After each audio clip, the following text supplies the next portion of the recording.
श्री शिवाय नमस्तुभ्यम। 24 अक्टूबर के दिन अहोई अष्टमी का पावन पवित्र व्रत किया जाएगा और साथ ही इस दिन आप सभी जानते होंगे पुष्य नक्षत्र, जो कि अपने आप में सब नक्षत्रों में से बड़ा माना जाता है, पड़ने जा रहा है। इस दिन को बहुत अधिक श्रेष्ठ यह बना रहा है। तो इस दिन अपने भाग्य की रेखाओं को प्रबल करने और पुष्य नक्षत्र का संपूर्ण लाभ प्राप्त करने के लिए आप सभी को मनोकामना पूर्ति का यह उपाय करना है। यह उपाय संतान प्राप्ति के लिए तो है ही, साथ ही मनचाहा विवाह, परिवार में धन लक्ष्मी का आगमन हो, कलह कलेश दूर हो, इसके लिए आप सभी को करना है। कब कैसे इस उपाय को करें, ध्यान से सुने और अंत तक बने रहिए। यह उपाय अपनी नौकरी प्राप्ति, अपने बच्चे की लंबी उम्र और कार्तिक माह के संपूर्ण फल को प्राप्त करने के लिए कर सकते हैं। जीवन में हार रहे हैं, दुख पा रहे हैं, तो पुष्य नक्षत्र गुरुवार के दिन पड़ता है तो अद्भुत स्वरूप में इसका परिणाम मिलता है। तो ध्यान से सुनिएगा कब कैसे इन कार्यों को करें ताकि आपको संपूर्ण फल मिले। तो कमेंट्स में जय माता दी, ओम नमो भगवते वासुदेवाय या श्री शिवाय नमस्तुभ्यम महामंत्र के जयकारे जरूर से लगा दीजिएगा। आरंभ करते हैं। गुरुवार की तिथि होने के कारण पीले रंग के कपड़ों का चयन करते हैं तो अत्यधिक शुभ से माना जाता है। उसके बाद आप सभी को इस उपाय को, जैसे कि पुष्य नक्षत्र में कई चीज़ें लाना बहुत शुभ और श्रेष्ठ माना जाता है। लंबे समय से आप सभी को लगता है मेरे घर में संतान की किलकारी गूंजे, या पुत्र मुझे प्राप्त हो, या मेरे घर में धन लक्ष्मी का आगमन हो और परिवार में समृद्धि हो, हर स्वरूप में परिवार सुख पाए। आप जो है प्रभु की अनुभूति करना चाहते हैं साक्षात, तो इस दिन लड्डू गोपाल स्वरूप अपने घर पर लाकर, या श्री नारायण का विग्रह स्वरूप लाकर, या आप जो है महादेव का कोई भी अंश लाकर, उनकी मूर्ति प्रतिमा हो या शिवलिंग स्वरूप हो, छोटी सी प्रतिमा लाकर घर लाकर स्थापित करते हैं तो आप देखेंगे कि आपके घर में दिन दुगनी रात चौगुनी हो रही है। पुष्य नक्षत्र में अगर कोई खरीदारी की जाती है, उसे घर में लाकर स्थापित किया जाता है तो दीपावली से पहले एक महासंयोग हो जाता है जो कि भाग्य की रेखाओं को प्रबल कर देता है। तो आप सभी के पास बहुत अच्छा मौका है। आप अपने घर में लड्डू गोपाल रखना चाहते हैं तो इस दिन लेकर आइए, धन लक्ष्मी की मूर्ति प्रतिमा लेकर आइए, साथ ही भोले बाबा के शिवलिंग विराजमान नहीं है तो कुल मिलाकर इन चीज़ों को लाकर अपने घर में रखें और इनकी सेवा करना शुरू करें। किसी से कुछ भी मांगने की आवश्यकता नहीं पड़ेगी, बिन मांगे ही आपका घर धन धान्य से भर जाएगा। तो यह कार्य भी आपको करके देखना है।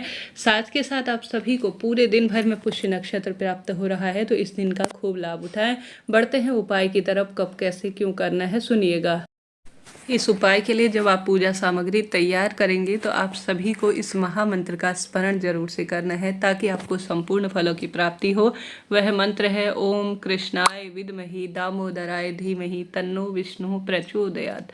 जैसा कि श्री नारायण का मंत्र है, अपने आप में अद्भुत है और श्री कृष्ण भगवान का भी इसमें ध्यान हो जाता है और यह महीना उन्हें ही समर्पित है। तो यह मंत्र आपके लिए बहुत कल्याणकारी रहेगा। मंत्र बोलने में दिक्कत हो तो आप सभी ओम नमो भगवते वासुदेवाय महामंत्र का भी जाप कर सकते हैं और आप श्री नारायण के साथ साथ महादेव का भी ध्यान करें। आपको मंत्र दोबारा से बोलकर सुना रही हूँ। ओम कृष्णाय विद्महि दामोदराय धीमहि तन्नो विष्णु प्रचोदयात्। इस मंत्र का आप स्मरण करते हुए पूजा की थाली तैयार करें। पीले धागा जो है आप इसको, जो आपकी पूजा की थाली में उसमें आपको रखना है पीला धागा।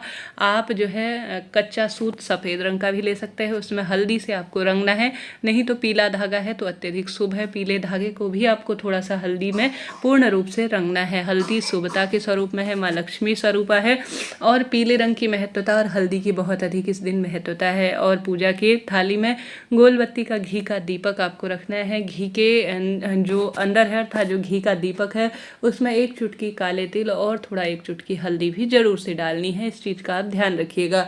अब आप सभी को जल का लोटा और छोटी सी कटोरी में कच्चा दूध लेना है और चले जाना है तुलसी माता के समक्ष। आप सभी को जो कच्चा सूत है जो आपने लिया है उसमें अष्टमी है 8 गांठ लगानी है।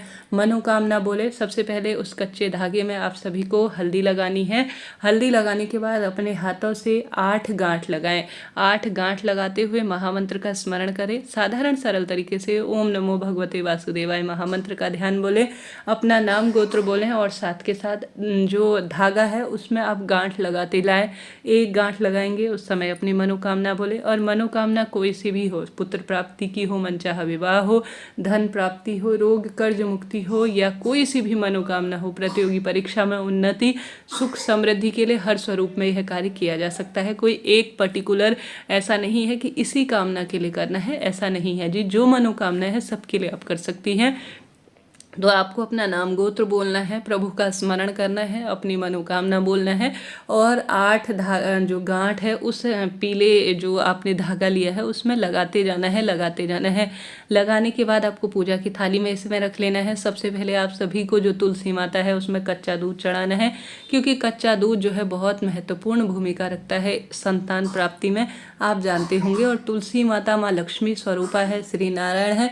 इस महीने विशेष तिथियों में तुलसी में दूध चढ़ाना भाग्य बदल देता है, सर्व सुख प्रदान करता है। तो आप सभी को जो है तुलसी में कच्चा दूध और जल चढ़ाने के बाद तुलसी माँ की विधि विधान से पूजा करनी है, दीपक लगाना है। तुलसी में पीछे का घूमने का स्थान है तो 7 परिक्रमा लगाए प्रभु के नाम मंत्र का जाप करते हुए। तुलसी में अगर घूमने का स्थान नहीं है तो अपने ही स्थान पर आप जो है 7 बार प्रदक्षिणा करें। उसके बाद जो कच्चा दूध, जो धागा आपने अपनी मनोकामना कहते हुए कर रखा है, गांठ बांध रखी है, उसे आप सभी को पूर्ण रूप से जो है जो तुलसी माता की जड़ है वहाँ पर अपना नाम गोत्र बोलकर अपनी मनोकामना कह कर के हे श्री नारायण, हे माता लक्ष्मी, हे शालिग्राम जी महाराज, हे मेरे इष्ट देवता महादेव, हे मेरी कुल देवी मैया, हे मेरे पितृ इष्ट देवी देवताओं, आज महाअष्टमी के दिन जब अहोई अष्टमी है, मेरे भाग्य की रेखाओं को प्रबल करें, ऐसी प्रार्थना करते हुए आपको इस धागे को बांध जाना है। कहीं चाहे तो किसी मंदिर प्रांगण में चले जाएं, चाहे तो अपने घर पर विराजमान तुलसी में करें, इच्छा आपकी है। आप देखेंगे कि जीवन में भाग्य बदल रहा है, रोग दोष संकट कष्ट पीड़ा से मुक्ति मिल रही है और अद्भुत तरह से सौभाग्य में वृद्धि हो रही है। करके देखिएगा। जीवन में दुख पा रहे हैं, हार रहे हैं, संकटग्रस्त है जीवन, तो यह सरल सा कार्य है परंतु इसका फल अद्भुत मिलता है। तो यह गुरुवारी जो है अष्टमी, जो कि अपने आप में अद्भुत है, आप सभी को इस दिन यह सर्वश्रेष्ठ कार्य करने का प्रयत्न करना है। जीवन में सुख मिलेगा, रोग जो है परेशान है तो निरोगी काया होगी, संतान सुख मिलेगा और हर स्वरूप में हर तरह की पीड़ाओं से मुक्ति मिलेगी। तो यह कार्य आपको करके देखना है, लाभ मिलेगा। इसके साथ साथ बढ़ते हैं अन्य उपाय की तरफ, जैसे कि इस दिन गौ माता को आप सभी को आवश्यक रूप से रोटी खिलानी है। 33 कोटि देवी देवताओं का वास गौ माता में होता है, परंतु गुरुवार ही अष्टमी होने के कारण, अहोई अष्टमी होने के कारण और पुष्य नक्षत्र होने के कारण एक चुटकी हल्दी जो कि रोग काटती है, गुड़ का टुकड़ा, चने की दाल आपको रखना है और गौ माता को आपको इसे खिला देना है। ऐसा करने से भी सौभाग्य में वृद्धि होती है, रोग संकट कष्ट पीड़ाओं का निदान होता है और परिवार में एक अद्भुत तरह की जो है सुख समृद्धि का वास होता है। 3-4 उपाय एक साथ कर सकते हैं, कोई दिक्कत की बात नहीं है। इससे पहले भी अहोई अष्टमी का सर्वश्रेष्ठ उपाय, पूजा का शुभ मुहूर्त इत्यादि का वीडियो प्रसारित हो चुका है, आप सभी उस वीडियो को देखिए और अपने भाग्य की रेखाओं को प्रबल करें। जीवन में इस दिन का लाभ उठाने वाला व्यक्ति सब कुछ प्राप्त कर लेगा। और यह उपाय जो तुलसी वाला है यह आप सभी कार्यों के लिए कर सकते हैं, कोई एक पर्टिकुलर ऐसा वो नहीं है कि आप संतान प्राप्ति के लिए करें, हर स्वरूप में इस उपाय को किया जा सकता है। साथ के साथ आप सभी जितना संभव हो श्री नारायण के गले में तुलसी के पत्तों की माला समर्पित कर देते हैं या बेलपत्र की माला इस दिन महादेव को समर्पित कर देते हैं या लाल फूलों की माला माता पार्वती या माँ भगवती या माता रानी के कोई भी स्वरूप के जो गले में है वह धारण करा देते हैं, तो इसका अद्भुत सुख मिलता है, ऐसा शास्त्र प्रमाण कहता है। तो आप सभी को धीरे धीरे धीरे धीरे इन कार्यों को करने का प्रयत्न करना है। दुर्भाग्य कैसा भी हो दूर निश्चित रूप से होगा।